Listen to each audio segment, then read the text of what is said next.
কিন্তু আপনার মতো মেয়ে, এত সুন্দর জ্ঞানী মেয়েদেরকে বাইরে রাখা ঠিক হবে না, এনাদেরকে সংসদে নিয়ে আসতে হবে ইনশাল্লাহ। নারী কোনো প্রার্থী দিলেন না যে?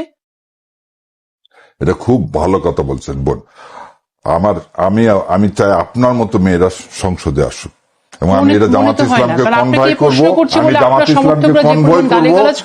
না শোনেন না বোন, শোনেন, আমি বোন আপনাকে প্রথম দিন থেকে বোন বোন বলি, এবং আপনি যত সুন্দর ভোকাল, আমার ইনশাল্লাহ আমি আল্লাহর কাছে দোয়া করি আপনার মতো মেয়েরা জামাত ইসলামের হয়ে সংসদে আসুক, এবং ইনশাল্লাহ সে দোয়া যেন আল্লাহ কবুল করে, এবং আপনি জামাত ইসলামের হয়ে যেন সংসদে আসেন, সেজন্য আমি খাস করে দোয়া করব, এবং আমি জামাত ইসলামের আমির জামাতকে এই কথাটা অবশ্যই পৌঁছাবো।